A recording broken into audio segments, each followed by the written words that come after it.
مکہ میں امام حسین علیہ السلام کا آخری خطاب۔ تمام تعریفیں اللہ کے لیے ہیں۔ جو اللہ چاہتا ہے وہی ہوتا ہے۔ اللہ کے سوا کوئی قدرت کارگر نہیں، اور درود و سلام اللہ کے رسول صلی اللہ علیہ وآلہ وسلم پر۔ انسانوں کے لیے موت اسی طرح لازم کر دی گئی ہے جس طرح کسی دوشیزہ کے گلے میں خوبصورت ہار لازم ہوتا ہے۔ مجھے اپنے اسلاف اور اجداد سے ملاقات کا اتنا ہی اشتیاق ہے جتنا شوق یعقوب علیہ السلام کو یوسف علیہ السلام سے ملنے کا تھا۔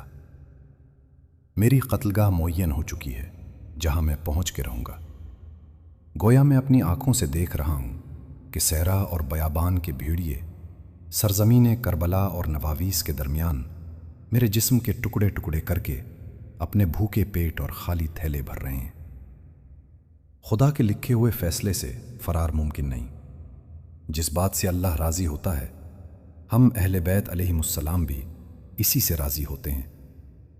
ہم اس کے امتحان اور آزمائش پر صبر کریں گے اور وہ ہمیں صابروں کا بھرپور اجر عنایت فرمائے گا۔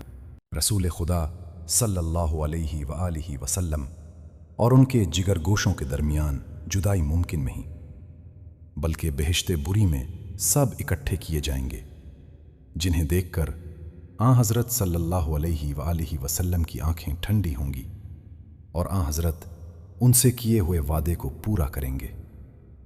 جان لو کہ تم میں سے جو بھی ہمارے اوپر اپنا خون نچھاور کرنا چاہتا ہو اور اللہ سے ملاقات کے لیے تیار ہو، وہ ہمارے ساتھ چلے۔ میں انشاءاللہ کل صبح روانہ ہو جاؤں گا۔